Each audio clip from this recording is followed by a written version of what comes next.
በስመ አብ ወወልድ ወመንፈስ ቅዱስ አሐደ አምላክ አሚን። በስመ አብ ወወልድ ወመንፈስ ቅዱስ አሐደ አምላክ አሚን። በስመ አብ ወወልድ ወመንፈስ ቅዱስ አሐደ አምላክ አሚን። ሰላም ሰላም አኩርት ዝሕልኩም ክብራት ተኸልቲ ናይ ቻናለይ ከመይ ኢኹም? ኣነ ደሕና እየ እግዚአብሔር ኣምላኽ ይመስገን። ከምቲ ኣነ ሰላም ለለኽዎ ብለለኽምዎ ሰላም ክትኮኑ ናይ ኩሉ ግዜ ተስፋይ ትምኒተ እዩ። እምበኣር ሎማዓንቲ ብሓድሽ መደብ ሒዘ መልኩም መፅእ ኣለኹ። እቲ መደበይ ድማ ሎማዓንቲ መንፈሳዊ ሕቶን መልስን እዩ። ናብኡ ከብለኩም እየ። ሰናይ ፃንሒት።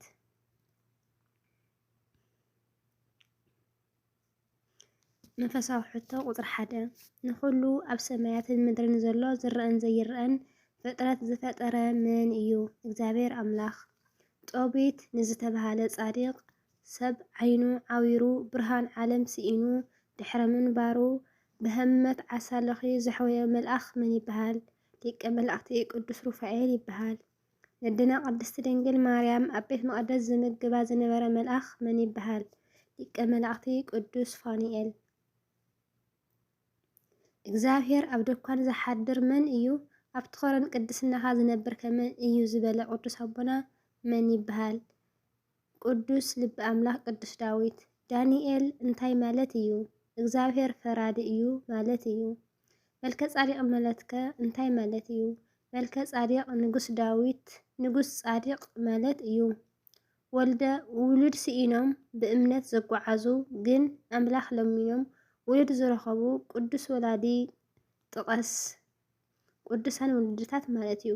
ኣቦና ኢያቄም ሃና ንድና ቅድስቲ ድንግል ማርያም ረኺቦም ኤቅላስያን ስምዖንን ወዘተ ኣለዉ። ባእታ ማርያም እንታይ ማለት እዩ? መልሲ ኣድና ቅድስቲ ድንግል ማርያም ናብ ቤት መቕደስ ዝኣተወትሉ ዕለት እዩ። ጎይታ ብኣድጊ ዝተጓዓዘሉ ምኽንያት እንታይ እዩ? ሰማያዊ ሓይሊ ከለዎ ከም ታራ ሰብ ኮይኑ ስለ ዝመጽእ ትሕትንኡ ንምግላጽ መምህር ትሕትና ምዃን ንምግላጽ እዩ። ካብቲ ስጋን መንፈስን ዘርክስ ዘበለ ኩሉ ርእስና ነንጽህ ዝበለ መን ይበሃል? ቅዱስ ጳውሎስ ካልኣይ ቆሮንጦስ 7:1 ንረኽቦ። ክንደይ ዓይነት ጠባይ ናይ ሰብ ኣሎ ጥቀሶም? 3 ኣለዉ። ንሳቶም ድማ ስጋዊ ሰብ፣ ባህርያዊ ሰብ፣ መንፈሳዊ ሰብ። ቅዱስ ጴጥሮስ ቀዳማይ ስሙ መን ይበሃል ነይሩ? ጴጥሮስ ኢሉ ዝሰመየ ኸ መን ይበሃል? መልሲ ስሙዖን ይበሃል ነይሩ። ጴጥሮስ ኢሉ ዝሰመየ እግዚአብሔር ኣምላኽ እዩ። እግዚአብሔር ኣምላኽ ኣበይ ይርከብ? እግዚአብሔር ኣብ ኩሉ ይርከብ። እግዚአብሔር ብቦታ ይውሰን ዶ? መልሲ እግዚአብሔር ፈጣሪ ስለ ዝኾነ ንኩሉ ይውስን እምበር ንሱስ ቦታ ኣይውስነን እዩ። እግዚአብሔር ይርአ ዶ ወይ ከይድህሰስ ዶ? እግዚአብሔር መለኮታዊ ረቂቕ ስለ ዝኾነ ኣይድህሰስን ኣይጭበጥን ፈፂሙ እውን ኣይረአን። ብምንም ምርካብ ኮነ ምፍላጥ ኣይከኣልን እዩ። ህልውና እግዚአብሔር ብምንታይ ንፈልጦ? ህልውና እግዚአብሔር ብዝፈጠሮም ፍጥረታት ንፈልጦ። እግዚአብሔር ክንደይ ፍጥረት ፈጢሩ? መልሲ እግዚአብሔር ዝፈጠሮም ፍጥረታት ሓደ ብሓደ እንተንቁፀር ፍጡር ቆፂሩ ዝውዳእ ኣይኮነን፣ ግን 12 እዮም 22 እዮም ይቕሬታ 22 ፍጥረት ፈጢሩ። መልሲ ቀጻሊ ሕቶ ምስጢር ስላሴ ኢሉ ዝጀመረ ኣቦ መን ይበሃል? ኣቦና ቅዱስ ኣግናጢዮስ ይበሃል።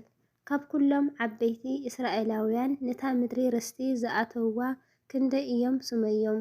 መልሲ 2 እዮም። ንሳቶም ድማ ኢያሱና ካሌብ ይበሃሉ። ጻዲቕ ከም ድሙቕ ብርሃን ምድሓኑ ኸዓ ከም ሃህልታ ፋና ማሕ ክሳዕ ዝብል ስለ ጽዮን ሱቕ ኣይክብልን እየ ስለ ኢየሩሳሌም ድማ ኣይክዕረፍን እየ ዝብል ሃይለ ቃል ኣበይ ንረኽቦ? ትንቢት ኢሳይያስ 62:1 ንረኽቦ። ጎይታና ኩላቶም ናብ ንስሓ ክበጽሑ እምበር ሓደ እኳ ክጠፍእ ዘይፈቱ ስለ ዝኾነ ምእንትኻቶም ይዕገስ ኣሎ እምበር ከምቲ ንገሊኣቶም ዘደንጉ ዝመስሎም ንተስፍኡ ኣይድንጉን እዩ ዝበለ ቅዱስ ኣቦ መን ይበሃል? ካልኣይ ጴጥሮስ ንረኽቦ። ጴጥሮስ እዩ። ካልኣይ ጴጥሮስ ድማ 3:9 ንረኽቦ። ኣብ ልዕሊ ርእሲ ደበናታት ክድይብ እቲ ኣዝዩ ልዑል ክመስል እዩ በልካ ኢሉ ዝተንበየ ነቢይ መን ይበሃል? ኣብ ልዕሊ ርእሲ ደበናታት ክድይብ ነቲ ኣዝዩ ልዑል ክመስል እዩ በልካ ኢሉ ዝተንበየ ነቢይ መን ይበሃል? ነቢ ኢሳያስ ይበሃል። ትንቢተ ኢሳያስ 14:14 እቶም ናብ ሓሰውቲን ኮንትነትን ዘድህቡ ፀጉኦም ይሕደግ ዝበለ ቅዱስ ኣቦ መን ይበሃል? እቶም ናብ ሓሰውትን ኮንትነትን ዘድህቡ ፀጉኦም ይሕደጉ ዝበለ ቅዱስ ኣቦ መን ይበሃል? መልሲ ነቢ ዮናዱ ይበሃል። ትንቢት ዮናስ 2:8 እንሆ ኣነ ተስፋ ኣቦይ ክሰደልኩም እየ ንስኻትኩም ግን ኣብ ልዕሊ ሓይሊ ክሳዕ እትለብሱ ኣብ ከተማ ኢየሩሳሌም ጽንሑ በሎም ዝብል ሃይለ ቃል ኣበይ ንረኽቦ? ትንቢተ ሚክያስ 6:7 ንረኽቦ።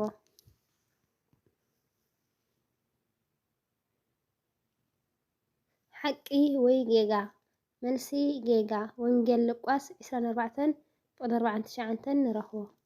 እንሆ ኣነ ተስፋ ኣቦይ ክሰደልኩም እየ ንስኻትኩም ግን ኣብ ልዕሊ ሓይሊ ክሳዕ እትለብሱ ኣብ ከተማ ኢየሩሳሌም ጽንሑ በሎም ዝብል ሃይለ ቃል ኣበይ ንረኽቦ? መልሲ ወንጌል ሉቃስ 24:49 ንረኽቦ። ጎይታና መድሓና ኢየሱስ ክርስቶስ ካብ ምውታን ምስ ተንስአ ንመጀመርታ ኣብ ዳሽ ተገለጸ። ድሓን ከዓ ዳሽን ተገሊጹ ጸኒሑ እውን ንኹሎም ደቁ ኣብ ዝተኣከበሉ ይግለጸሎም ነበረ። መልሲ መጀመርታ ንመግደላዊት ድሓር ከዓ መግደላዊት ኣፍቲ መቃብር ማለት እዩ። ድሓር ከዓ ንሉቃስን ቆሌጳን ጸኒሑ እውን ንኹሎም ደቂ መዛሙርቱ ተገሊጽሎም። ነቲ ካባይ ዝሰማዕኹምዎ ተስፋ ኣብ ትጽበዩ ዘበለ ሃይለ ቃል ንረኽቦ። ነታ ካባይ ዝሰማዕኹምዎ ተስፋ እባ ተጸበዩ ዝብል ሃይለ ቃል ኣበይ ንረኽቦ? ግብረ ሃዋርያት 1:5 ንረኽቦ። ጎይታና መድሓና ኢየሱስ ክርስቶስ ከም ዝዓርግ ዝተንበየ ቅዱስ ኣቦና ቅዱስ ኢዮብ ይበሃል። ሓቂ ወይ ጌጋ? መልሲ ጌጋ።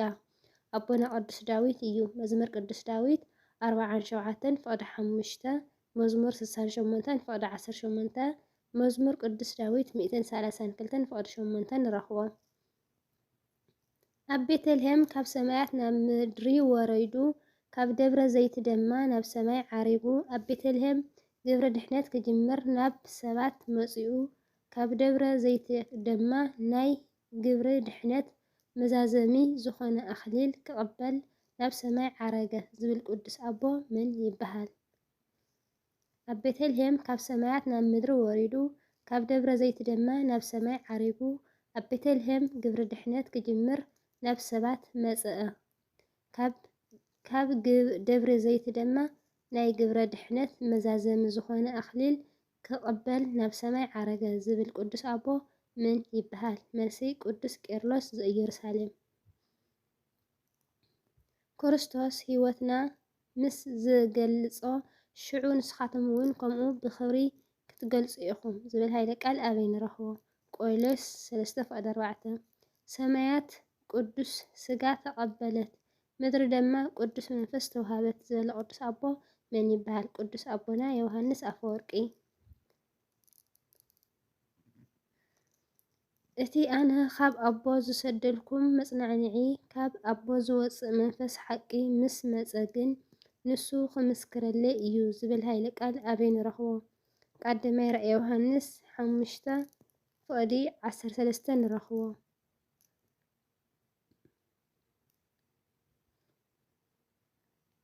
መልሲ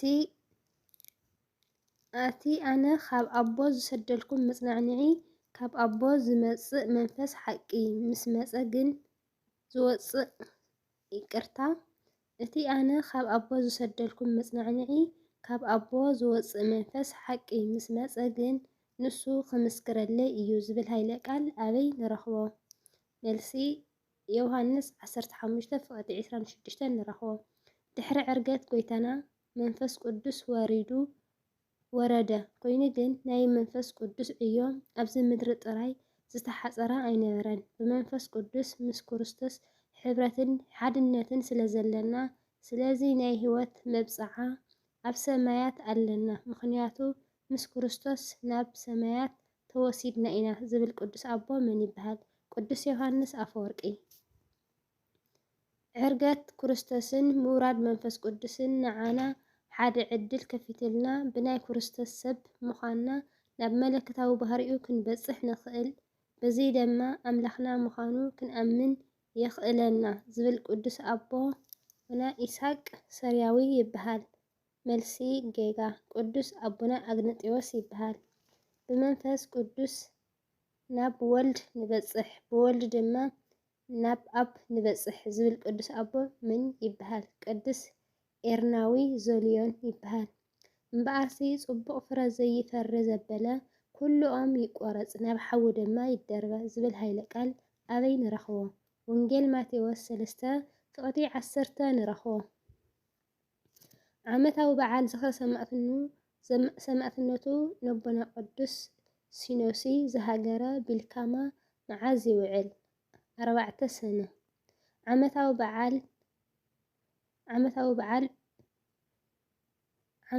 በዓል ፍልሰቱ ንወንጌል ቅዱስ ዮሃንስ መዓዝ ይውዕል? ጥሪ 4 ይውዕል። ዓመታዊ በዓል ዝኽሪ ስቕለቱ ንሃዋርያ ቅዱስ እንድርያስ መዓዝ ይውዕል? 4 ታሕሳስ። ዓመታዊ በዓል ሊቀ መላእኽቲ ቅዱስ ሳቅኤል መዓዝ ይውዕል? 5 ሐምለ ይውዕል። ሊቀ ናይ ሃዋርያት መን ይበሃል? ሃዋርያ ቅዱስ ጴጥሮስ ይበሃል።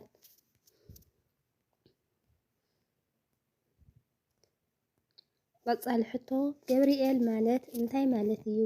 ቅዱስ ገብርኤል ካብቶም 7 ሊቀ መላእኽቲ ሓደ ኮይኑ ገብርኤል ማለት ከዓ እግዚኦ ወገበረ ናይ እግዚአብሔር ኣገልጋሊ ማለት እዩ። ንጻድቕ ሎጥን ስድርኡን ካብ እቶም ዝረኸሱ ህዝቢ ምስ ቅዱስ ሚካኤል ዝተልኣኸ መልኣኽ መን ይበሃል? ሊቀ መላእኽቲ ቅዱስ ገብርኤል ይበሃል። ነቢይ ዳንኤል ነቲ ዝረኣዮ ዝነበረ ራእይ ምስጢርን እናገለጸ ንኸስተውዕል ጥበብን ምስትውዓልን ዝህቦ ዝነበረ መልኣኽ መን ይበሃል? ቅዱስ ገብርኤል መልኣኽቲ ሊቀ መላእኽቲ እዩ። ትንቢተ ዳንኤል 9 ካብ 21 ክሳብ 22 ንረኽቦ። ኣብዚ ዘመን ሓዲስ እውን ነድና ቅድስቲ ድንግል ማርያም ጎይታና መድሓኒና ኢየሱስ ክርስቶስን ከም እትውልድ ዘበሰረ መልኣኽ ቅዱስ ሚካኤል ይበሃል። ሓቂ ወይ ጌጋ? መልሲ ጌጋ። መልሱ ቅዱስ ገብርኤል እዩ። ወንጌል ሉቃስ ካብ ምዕራፍ 1 ካብ 26 ክሳብ 38 ንምልከት። ንካህን ዘካርያስን ንቅዱስ ዮሃንስ መጥመቅን ከም ዝውለድ ዘበሰረ መልኣኽ መን ይበሃል? ቅዱስ ገብርኤል መልኣኽ ይበሃል። ወንጌል ሉቃስ 1:19 ንረኽቦ። ንጻድቕ ዮሴፍ ብሕልሚ ተገሊጹ ንቅድስቲ ድንግል ማርያምን ጎይታና መድሓኒና ኢየሱስ ክርስቶስን ሕዚ ናብ ግብፂ ክስደዱን ሄሮዶስ ምስ ሞተ ድማ ሒዝዎ ክምለስን ዝነገሮ መልኣኽ መን ይበሃል? ሊቀ መላእኽቲ ቅዱስ ገብርኤል። ወንጌል ማቴዎስ 2 ካብ 13 ክሳብ 19 ንረኽቦ። ገብርኤል ኣብ ልዕሊ ዓይኒ ማያትን ኣብ ልዕሊ ገነትን ኣብ ልዕሊ ክሩቤልን ዝተሸመ ካብ ቅዱሳን መላእኽቲ ሓደ እዩ ዝብል ሃይለ ቃል ኣበይ ንረኽቦ? መጽሓፍ ሄኖክ 6:7። ቅዱስ ገብርኤል መልኣኽ ኣብ ዓመት 2 ግዜ ይኽበር እዩ። መዓዝ ይኽበር? 19 ታሕሳስ ንሰለስተ መናእሰይን እስራኤልን ደቂ ኣቦና ኢልያቄምን ማለት ኣናንያ፣ ኣዛርያ፣ ሚሳኤል ካብ እቶን ሓዊ ዘድሓኖም እዩ። ትንቢት ዳንኤል ምዕራፍ 3 ንምልከት። 19 ሐምለ ከዓ ይኽበር እዩ። ንጹሃን ቂርቆስን ምስ ኢዮሉጣ ካብ ዝፈልሕ ዝነበረ እሳት ማይ ዘድሓኖም ዕለት እዩ። ቅዱስ ገብርኤል መልኣኽ ካብ ክፉእ ዘበለ ነገር ኩሉ ይሓልወና። ኣሜን። መልኣኽ እግዚአብሔር ኣብ ዙርያእቶም ዝፈርሕዎ ይሰፍር ካብ ድንገት ከዓ ይናግፎም ዝብል ሃይለ ቃል ኣበይ ንረኽቦ? መዝሙር ቅዱስ ዳዊት 34:7 ንረኽቦ። መላእኽቲ ኣብታ ቀዳመይቲ ዕለት ማለት ዕለት ሰንበት ዝተፈጠሩ ፍጥረታት እዮም። ዝተፈጠሩ ንእግዚአብሔር ኣምላኽ ንቑሩብ ግዜ ካብኦም ተሰወረ። ሳጥናኤል ዳብልዮስን ድማ ኣብ ሓሶት ስለዝኾኑ ፈጣሪኦም ረስዑ። ብትዕቢት ኣነ እየ ፈጢረኩም ንዓይ መስግኑ በሎም። ኣብ ዓለም መላእኽቲ ህውከት ኮነ። ኣብቲ ግዜቲ ዘረጋግኦም መልኣኽ መን ይበሃል? ሊቀ መላእኽቲ ቅዱስ ገብርኤል። እንታይ ኢልኸ ኣጸናኒዕዎም? ቅዱስ ገብርኤል መልአኽ ንቁም በብህላዌነ እስከ ነአምር ኣምላኽና ክሳብ ንፈልጦ ኣብ ዘለናዮ ጸኒዕና ንጽናሕ ብምባል ንቅዱሳን መላእኽቲ ኣረጋግኦም። ድርሳን ገብርኤል ዘወርሀ ጥሪ የስተምህረና። ነቲ ዝረኣኽዎ ራእይ ክርኢ ይደሊ ነበርኩ። እንሆ ከዓ ሰብ ዝመስል ኣብ ቅድመይ ደው በለ። ካብ ሩባ ኣለይ ድማ ገብርኤል እቲ ራእይ ነዚ ሰብ እዚ ገለጸሉ። እዚ ዝጸውዖ ድምፂ ሰብ ሰማዕኹ ዝብል ሃይለ ቃል ኣበይ ንረኽቦ? ትንቢተ ዳንኤል 8 ካብ 15 ክሳብ 16 ንረኽቦ። ቅዱስ ዮሴፍ እውን ዲያብሎስ ኣብ ሄሮዶስ ሓዲሩ ጎይታና መድሓኒና ኢየሱስ ክርስቶስ ንእድኡ ክቐትሎ ይሓስብ ከም ዘሎ ዝነበረ መልኣኽ መን ይበሃል? ሊቀ መላእኽቲ ቅዱስ ገብርኤል። ኣቦና ኢያቄምን ኣደና ሃናን ናይ ኣዴና ቅድስቲ ድንግል ማርያም ንጽሕተ ንጹሃን ድንግል ማርያም ወላዲተ ኣምላኽ ዘበሰሮም መልኣኽ መን ይበሃል? ሊቀ መላእኽቲ ቅዱስ ገብርኤል። ኣብ ነገደ እስራኤል ኢያቄም ዝበሃል ሰብኣይ ነበረ። ሰበይቱ እውን ካብ ኣዋልድ ኣሮን ሃና ዝስማ ክልቲኦም ጻድቃን ፍርሓት እግዚአብሔር ዘለዎም ነበሩ። እንተኾነ ውሉድ ስለ ዘይነበሮም ይሓዝኑ ነበሩ። ቅዱስ ገብርኤል መልአኽ ካብ ሰማይ ወሪዱ ኣብ ቅድሚ እግዚአብሔር መልአኽ ጸሎቶም እንትስማዕ መብጽዖም እውን ከም ዝተቐበለሎም ከዓ በሰሮም። እሞ እግዝእትነ ማርያም ድንግል ኣምላኽ ድማ ብዕለተ ሓደ ግንቦት ኣብ ደብረ ሊባኖስ በረኻ ተወለደትሎም። እዚ ድርሳን ኣበይ ንረኽቦ? ድርሳን ቅዱስ ገብርኤል መልአክ ናይ ወርሒ ነሓሰ የስተምህረና። ንሃዋርያ ቅዱስ ጴጥሮስ ካብ ቤት መእሰርቲ ከም ዝፍታሕ ዝገበሮ መልአኽ መን ይበሃል? ንሃዋርያ ቅዱስ ጴጥሮስ ካብ ቤት መእሰርቲ ከም ዝፍታሕ ዝገበሮ መልአኽ መን ይበሃል? ሊቀ መላእኽቲ ቅዱስ ገብርኤል። ግብረ ሃዋርያት 12 ካብ 5 ክሻብ 12 ንረኽቦ። ቅዱስ ጌርጉስ ወዲ 20 ዓመት ከሎ ምእንቲ እምነቱ ክጋደል ዝሕግዞ ንዝተራድኦ ከምኡ እውን ነቲ ሓደ ንጉስ ዲድያኖስ ኣብ ዓብይ ገንኢ ኣእትዩ ክቐትሎ ምስ ደለየ እቲ ገንኢ ሰቢሩ ዝረድኦ መልአኽ መን ይበሃል? ሊቀ መላእኽቲ ቅዱስ ገብርኤል ይበሃል። ንንጉስ ሮማ ይስሐቅ ኣባ ገሪማ ንኽመሃር ኢሉ ነቲ መንገዲ 10 ወርሕን 4 መዓልትን ዝኸውን መንገዲ 3 ሰዓት ዝኸውን ካብ ሃገረ ሮማ ናብ ጴንጠሌዎን ዘለዎ በዓቲ ዓንጾ ኣፍደገ ብክንፉ ተሰኪሙ ዘምጽኦ መልአኽ መን ይበሃል? ሊቀ መላእኽቲ ቅዱስ ገብርኤል መልአኽ ይበሃል። ኣብ ድርሳን ቅዱስ ገብርኤል መልአክ ናይ ኣባ ገሪማ ማለት ናይ ገብርኤል ሰነ ይሕብረና።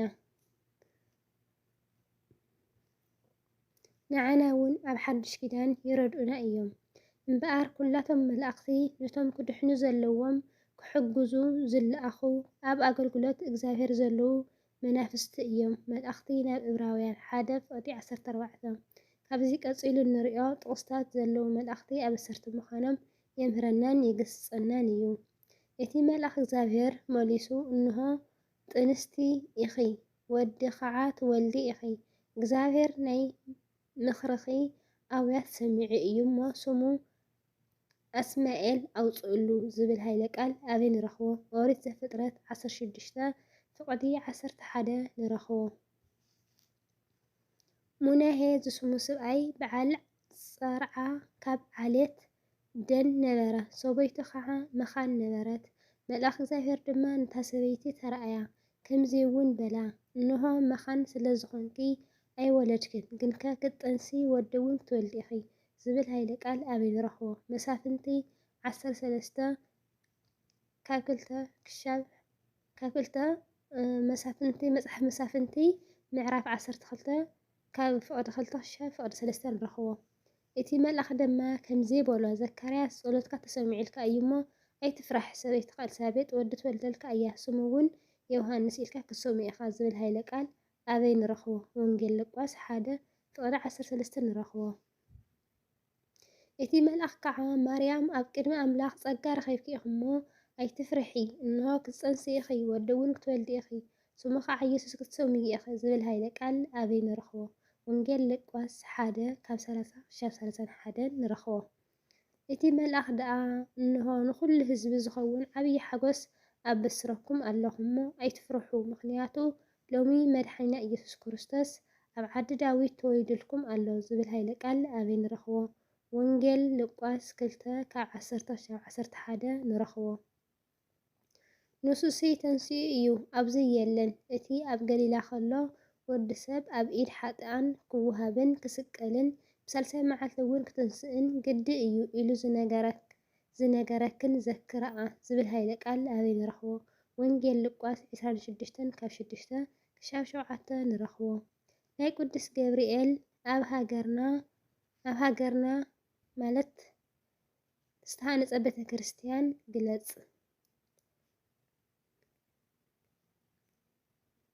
ያው እዚ ኣብ ናይ ኤርትራ ቤተ ክርስቲያን ማለት እዩ። ደብረ ብስራት ቅዱስ ገብርኤል ኣካርያ፣ ደብረ ፀሃይ ቅዱስ ገብርኤል ሓሊባት ኣስመራ፣ ቅዱስ ገብርኤል ቤተ ገብርኤል ንኡስ ዞባ ዓዲ ኋላን ብዙሓትን እዮም። ቀጻሊ ሕቶ ቅዱስ ገብርኤል ካብቶም 7 ሊቀ መላእኽቲ ሓደ እዩ። ሓቂ ብትእዛዝ ኣምላኽ ሰእንኹም ኣውፅኡ ዝተባህለ መነመን ይበሃሉ? ብትእዛዝ ኣምላኽ ሰእንኹም ኣውፅኡ ዝተባህሉ መነመን ይበሃሉ? ሙሴን ኢያሱን። ስለምንታይ ሰእኒ ምውፃእ የድሊ? መልሲ ሰእኒ ምውፃእ ማለት እቲ መንፈስ ቅዱስ ክሓድረሉ ብኽቡር ደም ክርስቶስ ዝተዓደገ ሰብነት ካብ ዘርክስ ኃጢአት ምሕላው ማለት እዩ። መን ፈጠረና? ንመን ከ ንኣምን? መልሲ ፈጠርትና ስላሴ እዮም። ንስላሴ ድማ ንኣምን። ቤተ ክርስቲያን ኦርቶዶክስ ተዋህዶ እትጥቀመሉ መጽሓፍ ቅዱስ ብበዝሑ ክንደይ እዩ? 81 እዩ። እቲ ቀዳማይ ዝተጻሕፈ መጽሓፍ እንታይ ይበሃል? ቀዳማይ ዝተጻሕፈ መጽሓፍ መጽሓፈ ሄኖክ እዩ። ኣቦና አብርሃም ናይ ቀደም ሽሙ መን ነይሩ? ትርጉሙ ኸ እንታይ እዩ? ሽሙ ናይ ቀደም ሽሙ አብራም እዩ ነይሩ። ትርጉሙ ድማ ዓብይ ማለት እዩ። ኤሳውን ያዕቆብን ማንታ ኮይኖም ዝተወለዱ ደቂ ይስሐቅ እዮም። መልሲ ሓቂ ሊቀ ነቢያት ዝተሰመየ መን እዩ? ነቢ ሙሴ። ብቅዱስንኡ ዝፍለጥ ነቢ መን ይበሃል? ነቢ ሄኖክ። ነድና ቅድስቲ ድንግል ማርያም ኣቦኣ ነዳኣን መነመን ይበሃሉ? ኢያቄምና ሃና ይበሃሉ። ማህሌት ማለት እንታይ ማለት እዩ? ማህሌት ዘመረ ኣመስገነ ማለት እዩ። መዝሙር ካብ መን ዝተውሃበ እዩ? ካብ እግዚአብሔር። መዝሙር ንሕሙማት ናይ ምፍዋስ ዝተጨንቑ ናይ ምህዳእ ሓይሊ ኣለዎ። ሓቂ ጌጋ። መልሲ ሓቂ። ነድና ንቅዱስ ዳዊት ኣቦኡን ኣዶኡን መነመን ይበሃሉ? ኣቦኡ እሰይ ኣዲኡ ድማ ሂቡላ ይበሃሉ። ኣቦ ሳሙኤል ዘዋልድባ ኣቦኦም ኣዶኦም መነመን ይበሃሉ? ኣቦኦም ኣስጢፋኖስ ኣዶኦም ድማ ኣመተ ማርያም ይበሃሉ። ኣድና ቅድስቲ ድንግል ማርያም ንኣባ ሳሙኤል እንታይ ሂባቶም? ኣድና ቅድስቲ ድንግል ማርያም እውን ናይ ፍቕሪ መግለፂ ጻዕዳ ዕጣንን ዕንቁን ሂባቶም። ቅድስቲ ክርስቶስ ሰምራ ኣቦኣ ነዳኣን መነመን ይበሃሉ? ኣባኣ ድረስኒ ኣዲኣ ድማ ኢለኒ ይበሃሉ። ዝወደቐ ዝነጠበ ብኣፈ ትጓል ንእኽቲ ይተኣረመለይ። ናይ ሎሚ ሕቶየይ እዚ ነይሩ። ቀጻሊ ካልኣይ ክፋል ከቕርቦ ክምኩር እየ። ካብ ዝተጋገኹምዎ ኣርሙኒ ክቡራት ቤተሰበይ። ወስብሃት ለእግዚአብሔር ወለወላዲቱ ድንግል ወለመስቀሉ ክቡር ይኹን ኣሜን። ሓደሽቲ ለኾንኩም ሳብስክራይብ፣ ላይክ፣ ሸር፣ ሳብስክራይብ ምግባር ቤተሰብ ኩኑ ክብለኩም ይደሊ። ነትገብሩለይ ምትባዕ ኣዝየ የመስግነኩም። ባይ ባይ።